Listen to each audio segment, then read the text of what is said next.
तो बड़ा सुंदर प्रश्न। मैं जानना चाहता हूं कि राम कवन प्रभु पूछो, क्या रोष और मोह राग युक्त जो राम है, जो विधि बनकर अपने पत्नी को बनवन में खोज रहे, पूछत चले लता पर पाती, ये राम है।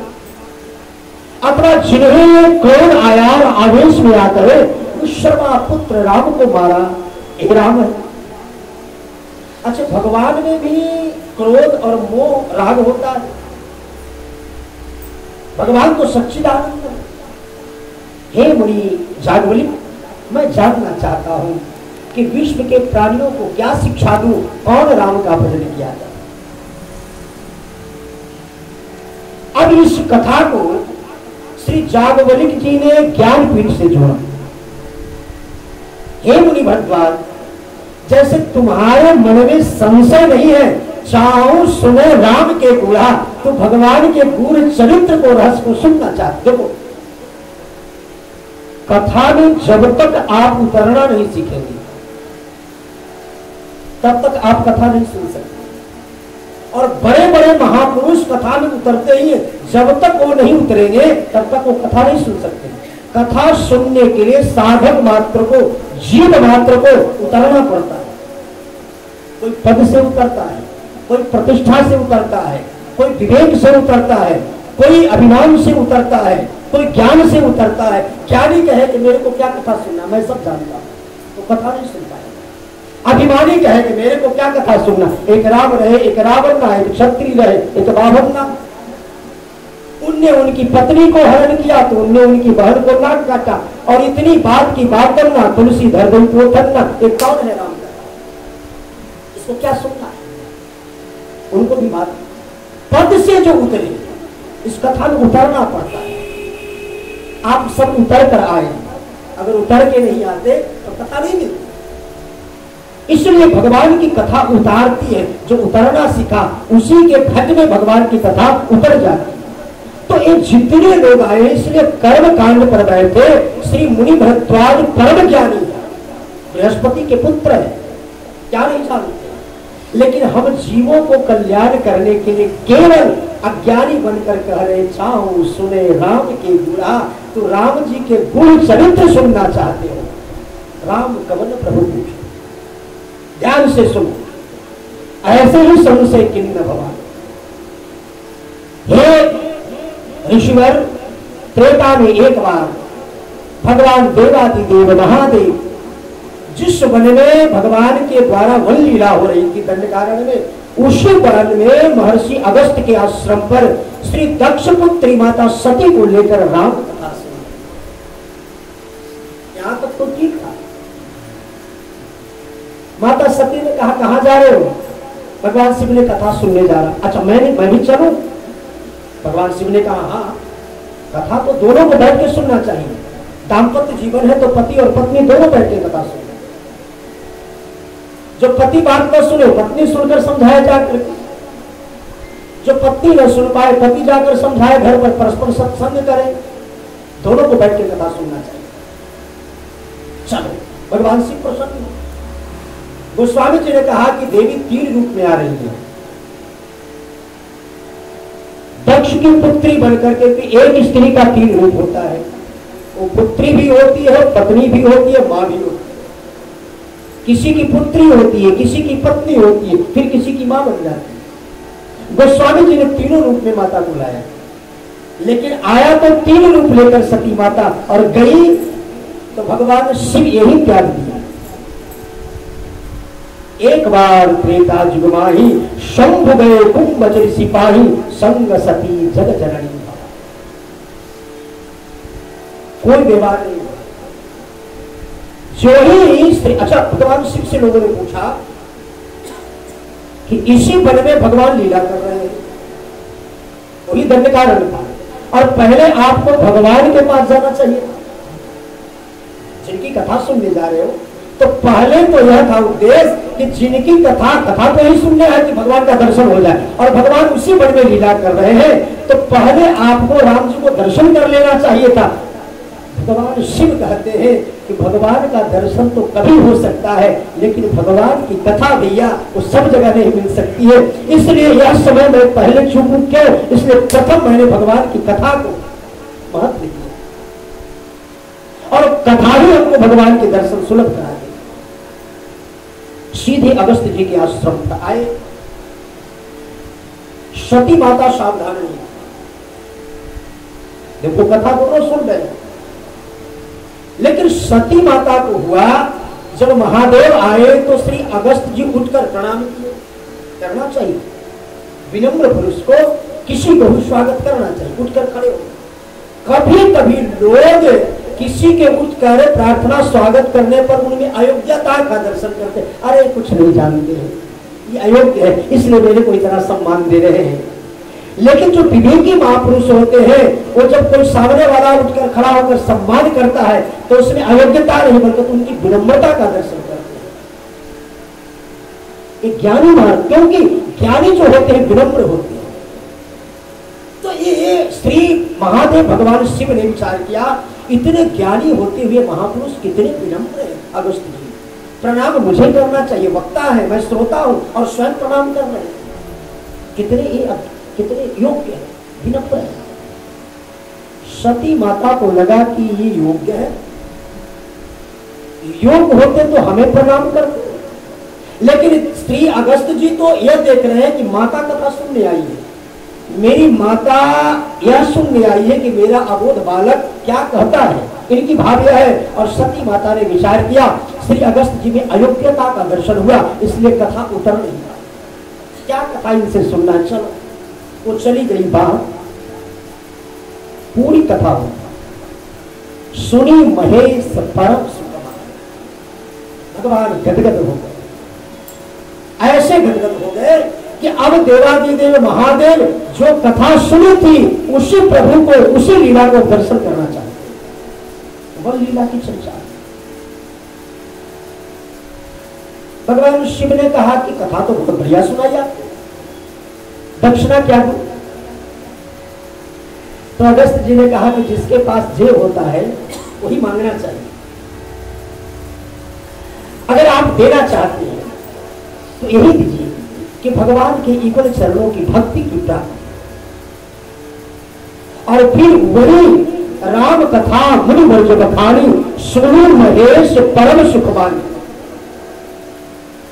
और दक्षिणा के रूप में श्री देवादिदेव महादेव ने भगवान की दुर्लभ भक्ति श्री अगस्त जी को प्रदान की। चलिए सती माता भी चली, भगवान शिव महापुरुष है, समझ गए ये अब मेरी धर्म पत्नी नहीं हो सकती, वहां नहीं, यही त्याग कर दी। जब आई थी तो संग सती जगजननी भवानी पत्नी बनकर आई थी, और जब यहां से चल रही है तो गोस्वामी जी ने नाम को हटा दिया। अब ये भगवान शिव की धर्म पत्नी नहीं हो सकती, दक्ष पुत्री हो सकती है, क्योंकि इसमें अहंकारी दक्ष का रक्त संचार है, इसलिए अभिमान बस उसने कथा का उपेक्षा किया। जो हमारी भगवान की कथा को उपेक्षा करे वो भगवान शिव की धर्म पत्नी नहीं हो सकती। भगवान शिव ने वही त्याग कर दिया, दोनों चले। और जब मार्ग में चले आगे तो भगवान शिव जिनकी कथा सुनी थी उनका दर्शन करना चाहिए। भगवान देवादिदेव महादेव के युगल नेत्र अपने परमानंद श्री रघुनाथ जी को दर्शन करना चाहिए। सती माता को इससे कोई मतलब, क्योंकि कथा तो सुनी नहीं, पीछे पीछे वो चल रही, और जो ही थोड़ा दूर आगे बढ़े उसी समय भगवान पूछत चले लता तरुपाती, भगवान हे खगमृग हे मधुकर श्रेणी तुम देखी सीता मृगरेणी। सती माता ने कहा हो गया हो गया हो गया, इतनी बड़ी लीला।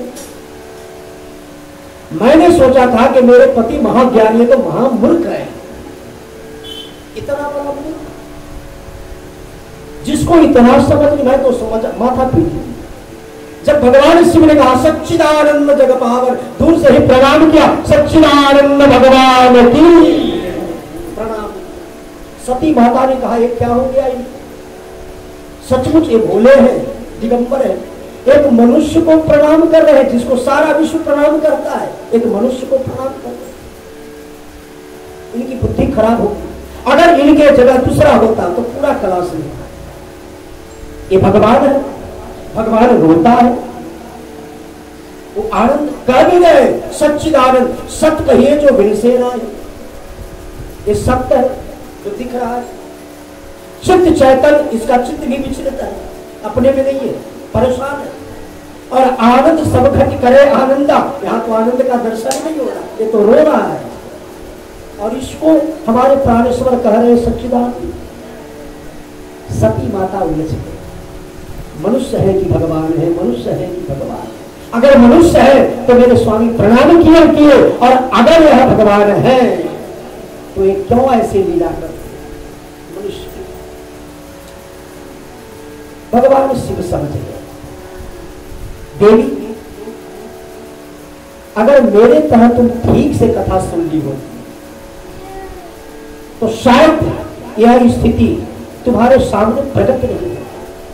अरे देवी जिनको सामने तुम देख रही हो, ये परमात्मा नहीं है, ये सर्व व्यापक माया नहीं, अजन्मा अगोचर, ये ईश है, ईश्वर है, जिनको वेद नैति कह के गायन करते हैं, जिनकी कथा अभी अभी सुनकर, अब वह कथा तो सुनी नहीं थी देवी, मन तो कहीं और, इधर से सुना था इधर कहीं निकल गया, मन कथा नहीं। अरे क्यों बकवास करते हैं आप?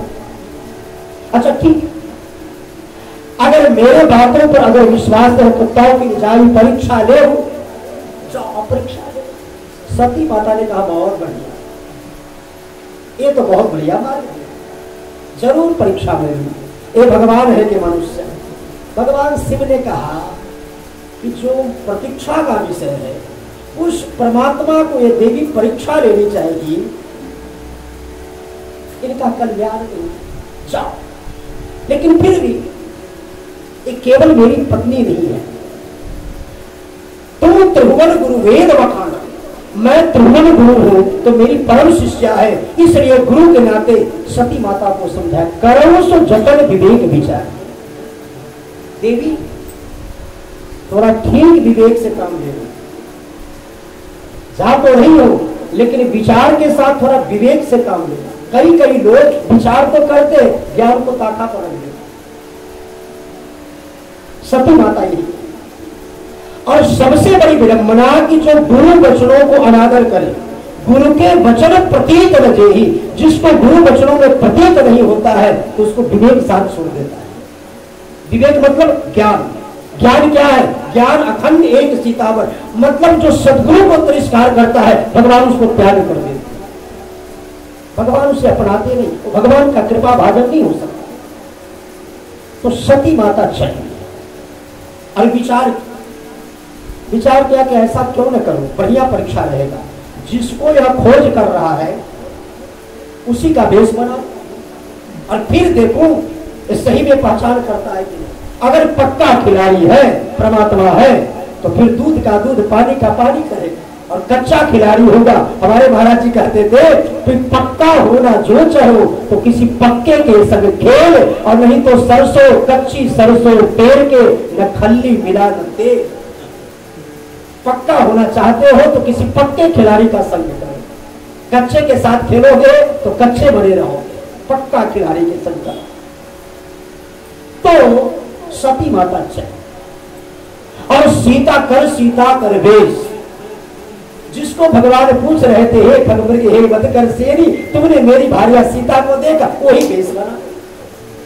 लक्ष्मण जी को बड़ा आश्चर्य हुआ, और भगवान शिव ने कहा कि देवी का अब कल्याण नहीं है, इसलिए होई सोई जो राम रुचि राका कव करी तर्क बढ़ावे सा।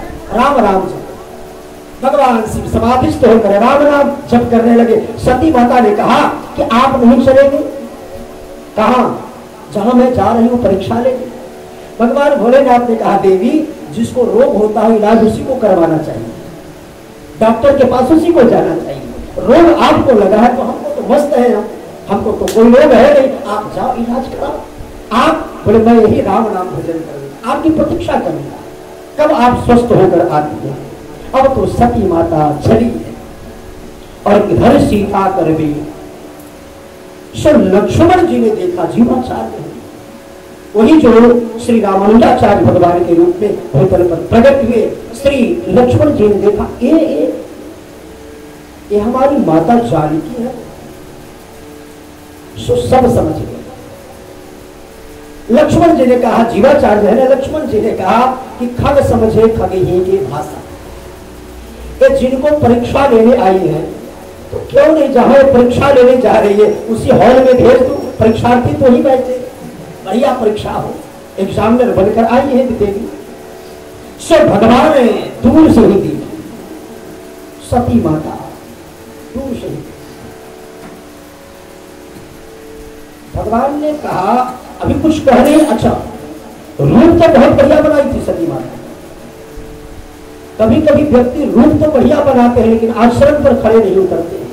तो सती माता रूप तो इतना सुंदर बनाई सती माता को कि कई लोग भ्रमित हो गए कि सती माता, लक्ष्मण जी भी भ्रमित हो गए, लेकिन रूप के अनुरूप अभिनय नहीं हुआ। लक्ष्मण जी ने देखा कि मेरी मैया जानकी सीता तो भगवान के बीच में पीछे पीछे चलती है और ये कैसी हमारी माता, ये तो भगवान की आगे आगे चल रही है।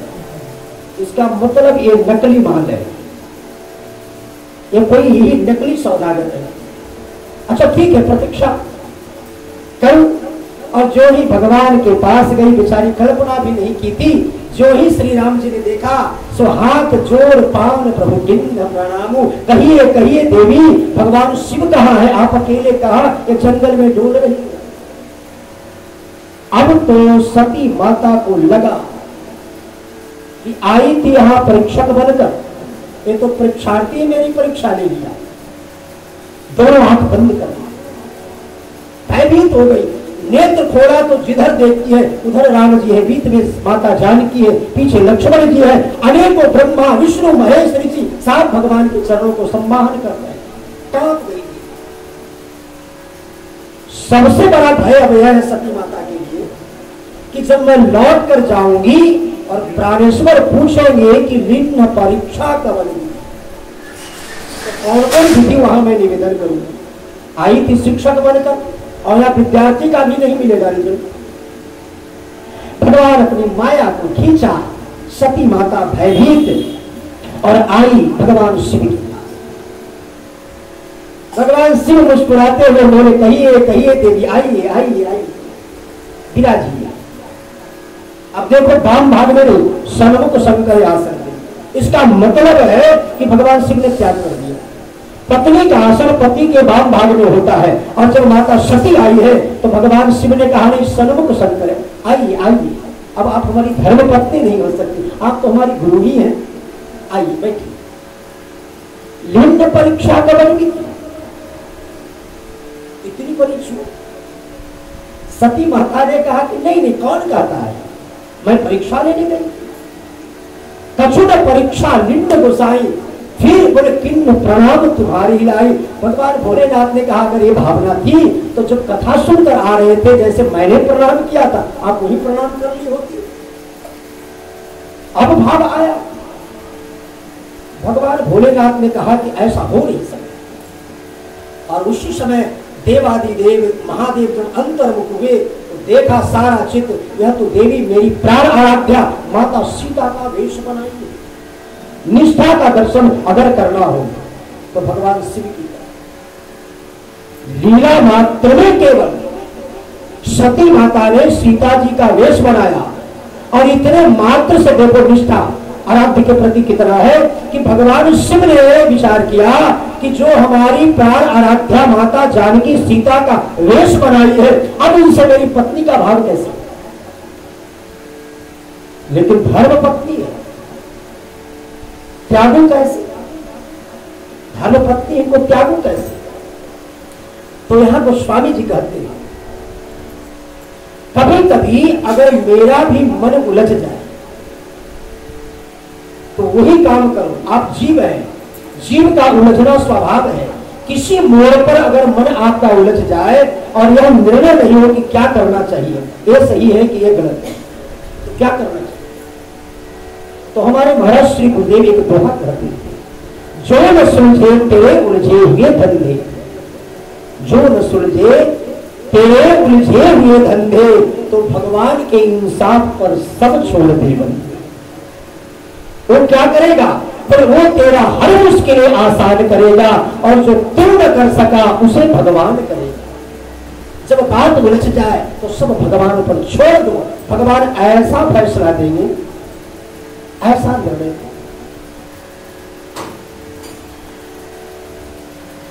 श्री अखिलेश जी साक्षी है, कभी इनका मन किसी मोड़ पर उपात निवेदन नहीं करूंगा तो मुझसे बताए। हम कहें कि आप अगर अपने परम आराध्य पर निष्ठा है तो तनिक भी विचलित मत होइए, भगवान जो करेंगे बहुत बढ़िया करेंगे। मेरे को पूरी विश्वास, आप अडिग रहिए और आप कहिएगा कि महाराज जी भगवान ने जो फैसला दिया वो बहुत बढ़िया दिया, मैं तो घाटे के सौदा में था, अब नापे के सौदा में प्रतीक्षा की। भगवान कभी भी देर हो सकता है, वहां देर नहीं होगा। इसलिए ठाकुर जी अमंगलहारी प्रभु कभी भी भक्तों के अहित नहीं चाहते। वो शब्द परम हितैषी वह है, भगवान वह चाहते हैं। जो आपको अच्छा लगता है वो भगवान नहीं करते, जो आपके लिए अच्छा हो वो भगवान। भगवान कभी जो आपको अच्छा लगे वो कभी नहीं करते। और परम हितैषी भी हमारा वह है, हमारा परम हितैषी वही है जो हमारे मन की बात करे वो अच्छा नहीं है, हमारे लिए जो कर दे वो अच्छा है, वो हमारा परम हितैषी। जो हमारे हित के लिए करे वो परम हितैषी, वो मेरा परम सूचक है। मेरे तो मनमानी भाव ही करने वाले बहुत होंगे, लेकिन परम हितैषी वही होंगे जिसमें मेरा परम कल्याण होगा, ये मार्ग देने वाले कोई होंगे। तो ये तो भगवान वह करते हैं, इसलिए सारा उन पर छोड़कर बैठ जाए जो न समझे। भगवान शिव ने ही, भगवान शिव का भी मन उलझ गया, क्या करूं? पत्नी को त्याग करूं, त्याग करता हूं तो अपराध है। तो उसी समय ध्यान से, और जो ही ध्यान आया तो उसमें सुमिरत राम हृदय अस आवा, हे देवादि देव महादेव यही तन सत्य ही भेंट मोहि नाई, अब तो शिव संकल्प जो अब करऊं सती सन प्रीति तो बिटई भगत पद होई अनी। इनको त्याग कर और त्याग कर। आकाशवाणी हुआ है, हे भगवान शिव, ऐसा दृढ़ प्रतिज्ञा करने वाला कोई नहीं हो सकता है। अब तो सती माता कांप गई, प्रतिज्ञा क्या ले सकते हैं, पूछती। अच्छा देखो, झूठ बोलने वाला व्यक्ति सामने वाला से सच्चाई सत्य की आशा करता है, स्वयं झूठ बोलेगा और सामने वाला से कहेगा कि सत्य बोला। सती माता यही कर रही है, स्वयं तो भगवान शिव से झूठ बोली है और पूछ रही है कि आप क्या पर क्या आपने प्रतिज्ञा ली। भगवान शिव को बड़ी हंसी आई, देखो तो मैंने इतना समझाया, जो प्रतीक्षा का विषय था वो परमात्मा को परीक्षा लेने गई और फिर भी कहती है कछु न परीक्षा लिंग गोसाई, इतना झूठ बोलकर और हमसे सच्चाई जानना चाहती है। लेकिन जो महापुरुष साधु होते हैं ना, वो लोग की तरह व्यवहार नहीं करते। कोई अगर अहित भी सोचे, निंदा शिकायत भी करे, कुछ भी करे, लेकिन वो किसी का अहित नहीं, हित ही सोचते। सामने वाले को किसी प्रकार से पीड़ा न हो, वो साधु पुरुष। और वही किए भगवान शिव। भगवान शिव ने विचार किया, अगर मैं कह दूं कि तुमको त्याग कर दिया तो कष्ट होगा देवी, अगर कह दूं कि त्याग दिया तो कष्ट होगा। चोर को अगर चोर कहे तो कष्ट नहीं होगा, पीड़ा होगी। और चोर को साधु करो तो अपने को अपराध होगा, चोर को तो चोर ही कहा जाएगा। भगवान शिव ने न माता सती के झूठ को कहा कि तुमने झूठ बोला, बल्कि तीसरी बात वर्णत पंथ विविधि इतिहास। साधु पुरुष को चाहिए कि संसार की चर्चा से बचे और केवल भगवत चर्चा है। विचार करो, हमारे आप सरीखे हो तो आग बबूला हो जाए, हमारे बात पूछने अनादर किया, लेकिन धन्य है देवादि देव महादेव, कोई प्रतिक्रिया नहीं। सती माता ने इतना बड़ा अनादर किया और फिर भी बाबा चल रहे उसी मस्ती में, बल्कि कल्याण कैसे हो वर्णत पंथ विविधि इतिहास। कैलाश पहुंचे और जाते ही 87,000 वर्षों की समाधि में बैठे। लेकिन धन्य है माता सती, जीव से अपराध होगा, लेकिन जीव अगर हृदय से प्रायश्चित कर ले तो भगवान उसको माफ कर देते, सद्गुरु अपना लेते। साधु पुरुष अपना लेते हैं, क्योंकि साधु पुरुष का हृदय निर्मल होता है, किसी के प्रति कोई भाव नहीं रखते, उनका मन निर्मल होता है, हृदय से अगर भूल स्वीकार हो जाए। सती माता ऐसी, इसीलिए पार्वती के रूप में पुनः जन्म हुआ। 87,000 वर्षों तक थोड़ा विचार करो, जो त्याग कर दिया हो, समाधि में बैठा हो, और 87,000 वर्षों तक सती माता भगवान शिव को छोड़कर नहीं गई, वहीं बैठी है जगने की प्रतीक्षा। अच्छा, जगते कैसे? बहुत लोगों को न सोना आता है न जगना आता है। रामचरितमानस ऐसा ग्रंथ है कि बढ़िया से अगर समझ ले, जीवन में सबको न सोना आता है, पूरे विश्व के प्राणी सोते हैं, लेकिन किसी को सोना नहीं आता है। कोई कुंभकर्ण की तरह सोते, अनेकों तरह के सोते, लेकिन जिस दिन भगवान शिव के तरह जिसको सोना और जगना आ जाए, उसका जीवन धन्य होता है। जब भगवान शिव सोते हैं तो राम जी को ध्यान करते हुए राम जी के रूप को, राम जी के रूप को, राम जी के चरणों को, राम जी के मनोहरी मूर्त को करे लगन रघुनायक ध्यान। जब समाधिस्थ हुए तो भगवान के रूप माधुरी को ध्यान करते हुए, और जब जगते हैं तो राम राम शिव सुमरन नाम।